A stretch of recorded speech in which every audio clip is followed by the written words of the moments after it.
Okay, question 7, Leaving Cert Honours Paper 2015 on modern physics. X-rays have two important uses in medicine: imaging, taking photographs of broken bones, etc., and radiation therapy. That would be just like gamma rays can be used to kill cancer cells. X-rays, because they're high energy photons, can be used to kill cancer cells. Okay, the first part of the question, describe with the aid of a label diagram how X-rays are produced. Two phrases I'm underlining there, describe and labelled diagram. Generally for 14 marks, a label diagram will get full marks, but because it said describe, that means a few sentences to explain our label diagram and how the X-rays are produced. So let's look at an X-ray tube. Now, you notice it's unlabelled, arrows, but unlabelled. The main parts of the X-ray tube, heating filament, which heats the cathode, liberates electrons. Electrons move across to the copper anode. They hit the tungsten target embedded in the copper anode. That creates X-rays. We have a very high voltage between cathode and anode, and we've got cooling fins there. So let's just look at a correctly labeled diagram of the X-ray tube. Here we've got a correctly labeled diagram of the X-ray tube. Let's go through it piece by piece. First of all, we've our cathode. The heating filament heats the cathode and electrons are liberated from the cathode. Thomas Edison discovered this. That effect is known as thermionic emission. The freeing of electrons, the emitting of electrons from metal surface due to heat.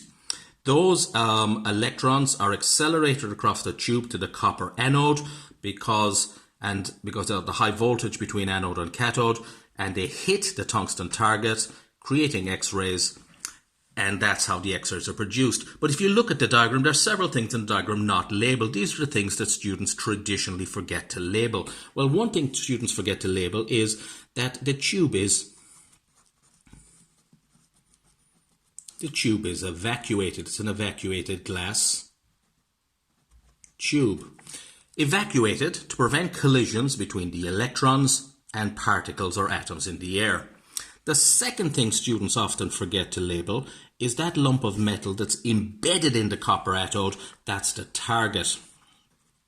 You definitely don't want the target to melt, and even though copper has a high melting point, the target is made of a metal that's got even a higher melting point, and the metal that's traditionally used is tungsten. Now, the electrons don't just cross the tube for fun. They have to be motivated to cross the tube. A force has to act on them, and that's where the very high voltage comes in. Very high voltage. And in a lot of dental X-ray tubes that I'm aware of, 80,000 volts would be the voltage between the cathode and the anode. And it's most important to show the polarity. The cathode is negative, the anode is positive. That's the cathode, it's negative, that's the anode, and the target, that's positive. Now, what actually happens in the X-ray tube? How does it work? How do X-rays get produced? Well, the heating filament heats the cathode and electrons are freed from the cathode. You should all know what that process is called. Electrons being emitted from a hot metal surface, that's called thermionic emission. The electrons form a cloud there, but then electrons are negatively charged. The cathode is negatively charged, so those electrons are accelerated across the tube by the high voltage between the anode and the cathode, and they slam into that tungsten target. Most of their kinetic energy, because the electrons have kinetic energy, they gain kinetic energy from the high voltage. Most of their kinetic energy when they slam into the tungsten target is converted into heat.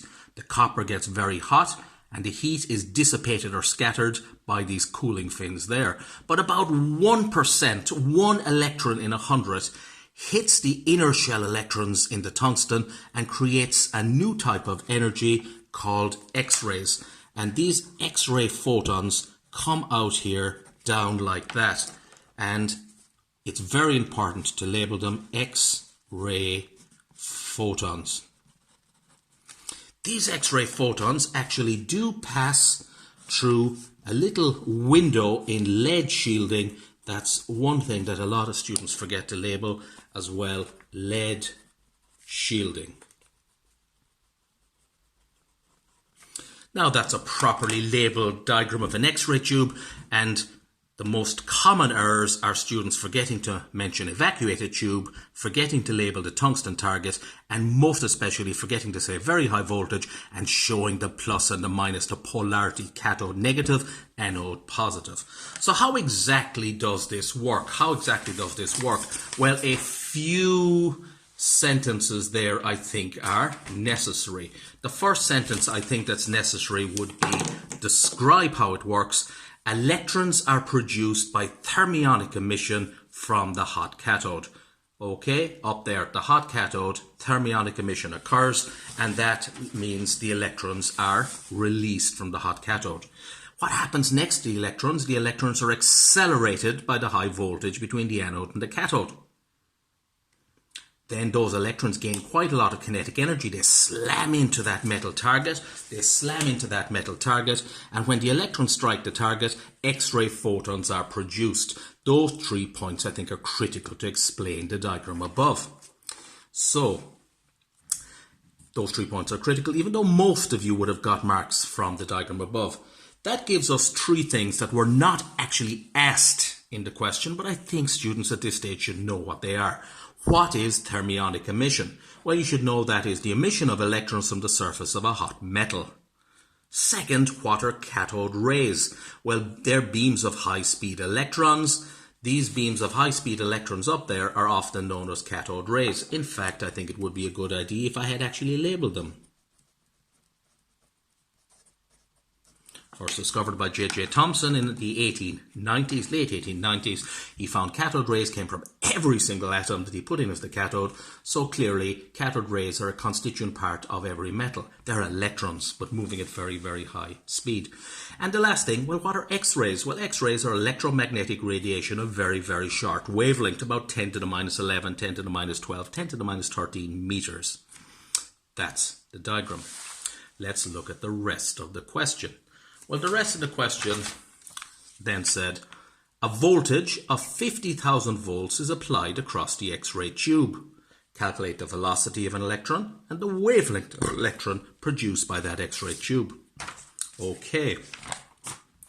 Now, what exactly happens in an X-ray tube? Well, the electron gains energy from the very high voltage. The very high voltage between anode and cathode gives the electron energy. It accelerates the electron. Now, when the electron accelerates, what does the electron have? Well, clearly it has kinetic energy. That's the energy of motion that it gained from the high voltage. And then when the electron hits or slams into the tungsten target, what happens? Well, what happens is the kinetic energy of the electron is converted into a photon of X-ray. The electron doesn't turn into X-rays. Its energy is converted into a new type of energy called X-rays. So that gives us this formula. V, the voltage, multiplied by E, the charge on the electron. And of course, the charge on the electron is got from page 46, 47 of your maths tables. You're going nowhere unless you've got these with you at all times. The energy the electron gains from the high voltage can be calculated from that formula. The kinetic energy of the electron, half mass by velocity squared, small v for velocity of the electron, can be calculated from that formula. And the energy of the photon, the little bullet of energy, packets of energy, can be calculated from that formula. Of course, the real formula for the energy of a photon is h by f, but speed of light over wavelength is frequency. So sometimes you need that version of the formula, but because in the question they ask for wavelength, we're going to use that version. So the energy the electron gains from the high voltage is equal to, it's converted into its kinetic energy, so equal to its kinetic energy. And the energy of the photon produced by the high-speed electron is equal to its kinetic energy as well. So those 3 formulas, that amount of energy is equal to that amount of energy is equal to that amount of energy.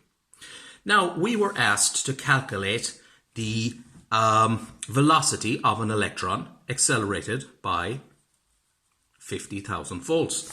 So I'm using this version of the formula here. The velocity by the charge in the electron is a half mass velocity squared. all I've got to do is substitute in all the values here, here, and I will get the velocity of the electron there. So I substituted in my values. Remember, the story is always the same. Write down your formula, then show your substitution, then you do your calculation. So the velocity, the voltage was 50,000 volts. The charge in the electron comes page 46 or 47 of the maths tables. That's the half. This is the mass of the electron, also from the maths tables. And that's the velocity of the electron squared. Now, it's quite easy to do the cross multiplication there. And when you bring that over and that over, it goes under the line. The velocity squared equals all that. And I'm sure you can use a calculator on that to work out the velocity is 1.326 by 10 to the power of 8 meters per second. Same old story as always. Write down the formula. You should know this formula, learn it off. It's in the maths tables, but not in that form. Substitute in, then get your final answer. Okay. Formula, substitute in, then get your final answer. The second part of that question asked us to find the wavelength of the photon. So I'm using this version of the formula here. This is the energy that the electron gains from the high voltage, which we can calculate. And this is the energy of the photon, the little bullet or burst or packet of light produced, or X-ray produced. That's Planck's constant, got in the maths table. Speed of light got in the maths tables. Wavelength is what we're looking for. Okay, so I've substituted in. Here I've got 50,000 volts, 1.6 by 10 to the minus 19 to charge in the electron from the maths tables, Planck's constant from the maths tables, speed of light from the maths tables, and the wavelength there. Remember, usually a third of the marks for identifying the correct formula, a third of the marks for showing the substitution, and only a third of the marks for actually doing the final calculation. When I did the final calculation there, the wavelength turned out to be about 2.48 by 10 to the power of minus 11 meters. Notice X-rays have a very short wavelength. There it is there, short wavelength. Don't ever get too worried about how many places decimal. I usually go to 4, but a lot of students just go to 3, and even in Leaving Cert exams, you'd probably get away with just going to 1 place a decimal. That's the calculation. What else was in the question? Well, the next part of the question was, it basically came down, what is the photoelectric effect? What is the photoelectric effect?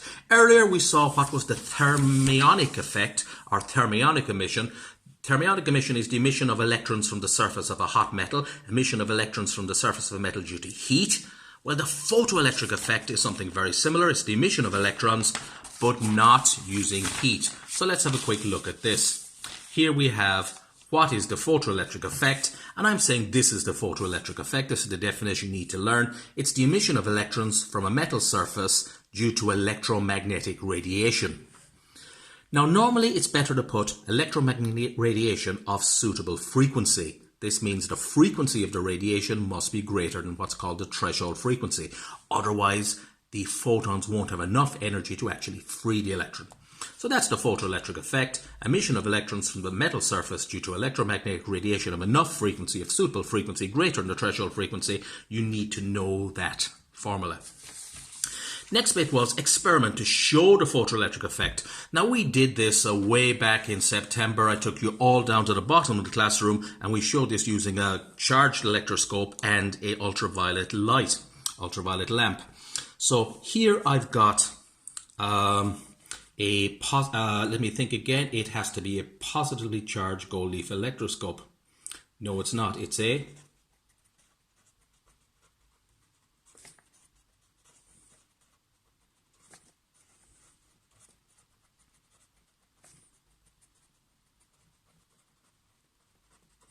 negatively charged gold leaf electroscope.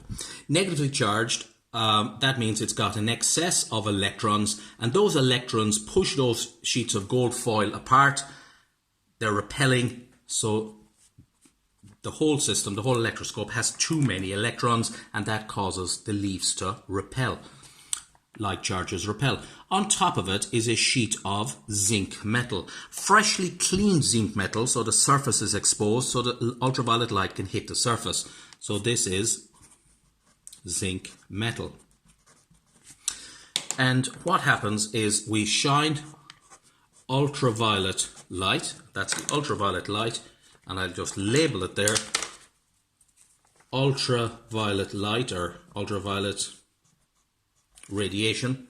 And what should happen is the photoelectric effect should happen. The ultraviolet light, the photons of ultraviolet, should have enough energy to free electrons from the zinc metal. And I'm showing one electron flying out there, and that is a electron that's now freed from the zinc metal. Now, if you have enough ultraviolet, and we have plenty of it, and you free enough electrons, well, what will happen to those gold leafs there? The only reason those gold leafs actually diverged apart, because they repelled, because they were negative. But if the system is losing negative charges, then there won't be enough negative charges to repel, and those gold leafs will collapse. So we will put that in our diagram as well. Leaves collapse. Now, you could put a few words in this, but basically everything is packed into the diagram. Ultraviolet light is shined on zinc metal on top of a negatively charged gold leaf electroscope. The leaves collapse. Now, what is our conclusion?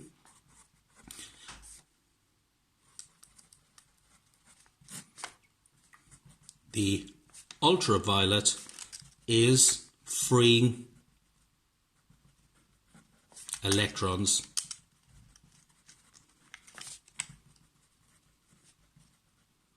from the zinc metal. And that is the photoelectric effect. I noticed one of you in your answers actually added a little bit more information on, a little bit more detail. This effect does not happen with ordinary, or we call it visible, light. So if you used ordinary light, an ordinary torch there, no matter how strong the torch is, the brightness doesn't make any difference. It's always about the frequency or the wavelength. An ordinary torch there will not free electrons from the zinc. The leaves will not collapse. It only happens with ultraviolet light or X-rays or gammas, but they're not that easy to obtain. So that's a very good way of demonstrating the photoelectric effect. The last part of the question was Albert Einstein received his Nobel Prize in 1921 for his explanation of the photoelectric effect. Outline his explanation of the photoelectric effect. Well, the first thing I would do, and I said you're going absolutely nowhere unless you've got your maths tables, I would open page 59 of the maths tables. And on the bottom of page 59 there, you see Einstein's photoelectric law. There it is there. And the first thing I would do is write down Einstein's photoelectric law like that.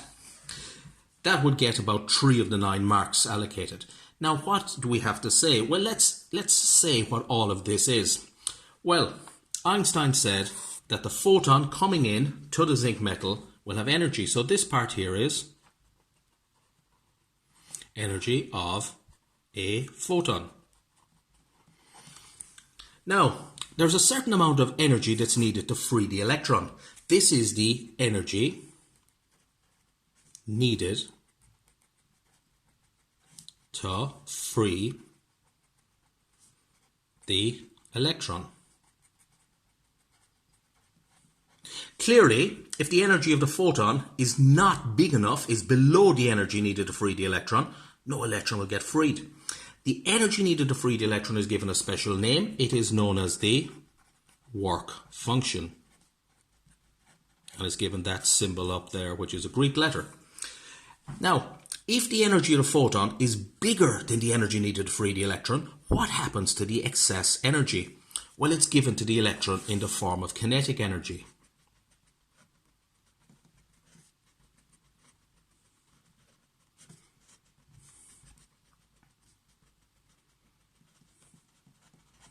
And there we have the kinetic energy of the electron.